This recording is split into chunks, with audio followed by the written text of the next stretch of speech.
Hello, it's Reverend Tony here. It's great to be with you again. I hope you're coping okay. It's really difficult, isn't it, when you can't do all the things that you usually do and want to do. Like you can't see all your friends at school. Some of you are going into school with just one or two other people.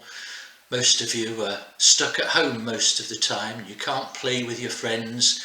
You can't have after school clubs and do all the sporting and other activities that you want to do.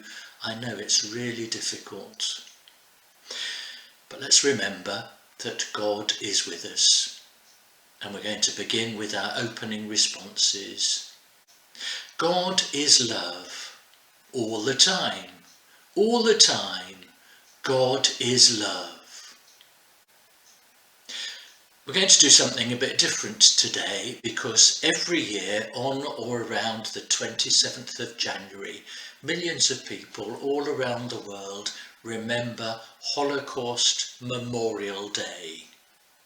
We do this to remember some events in the past where people were treated badly or even killed because of their religion or because of the colour of their skin. The Holocaust is the word for when Jewish people in Europe were treated badly and many of them were killed around the time of the Second World War. Jewish people follow a religion called Judaism. They worship in buildings called synagogues, their leaders are called rabbis, and their holy book is called the Torah. Jewish people lived all around Europe before the Holocaust. In the 1930s, a man called Adolf Hitler was the leader of the Nazi Party in Germany.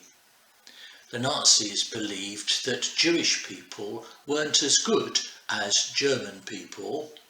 They made laws so that Jewish people couldn't go to school and could only do a few jobs.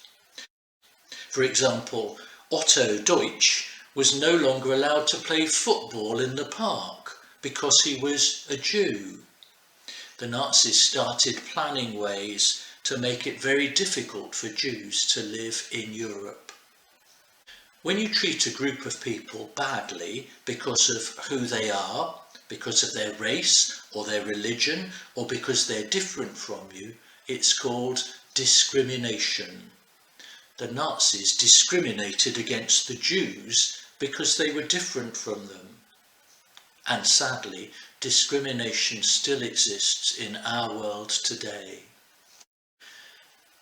The Nazis tried to kill all the Jewish people in Europe. They forced them to leave their homes and live in horrible places called ghettos and concentration camps. They worked them very hard and didn't give them enough food. They murdered lots of people.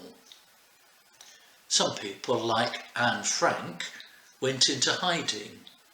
Some people, like Bernard Kochland, managed to escape to a different country.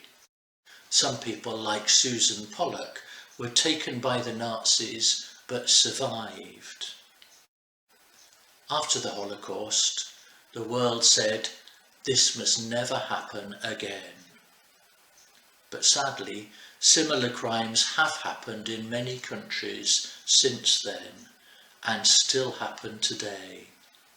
That is why we learn about what happened and we remember it on Holocaust Memorial Day. And we think about how we can make a world where people aren't discriminated against.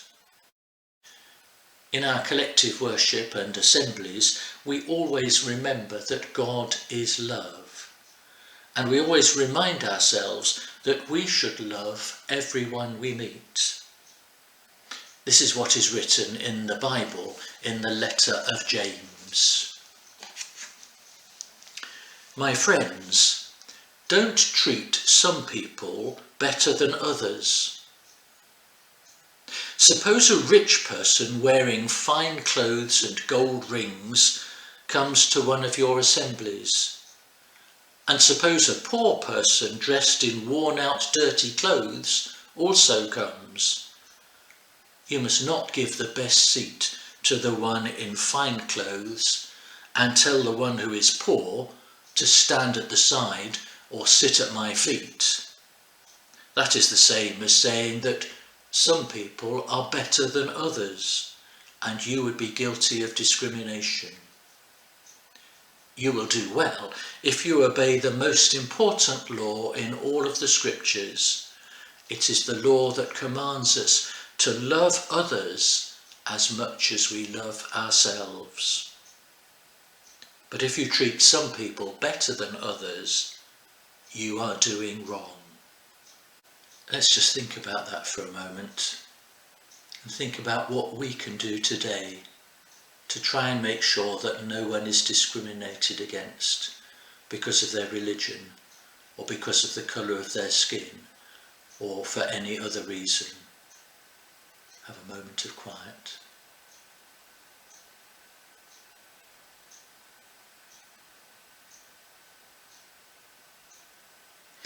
In a moment I'm going to say a prayer, but first of all we're not going to have a song as we usually going to do.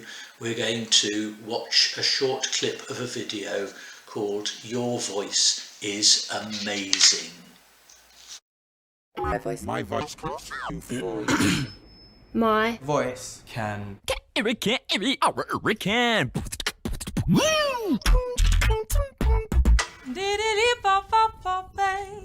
My voice can.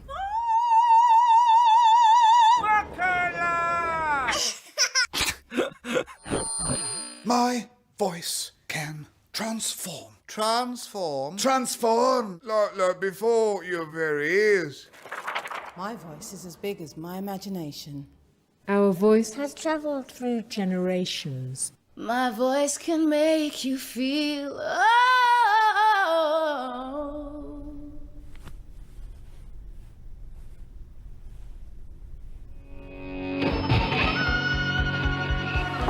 My voice demands to be heard. My voice comes to you through poetry, orality, passionately, because words are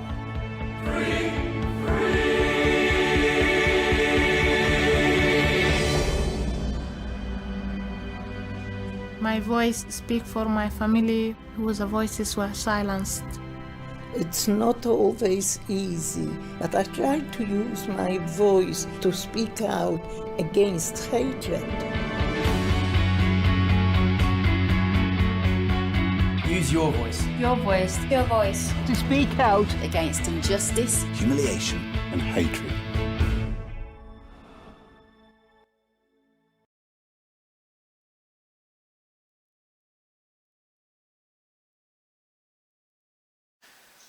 So let's finish with a prayer.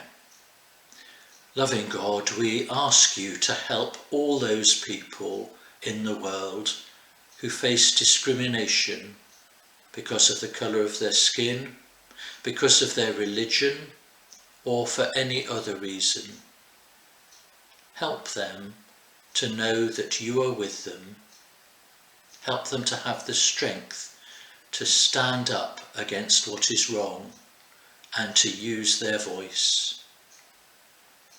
And we ask you to help us to use our voice to speak out against hatred and discrimination and injustice.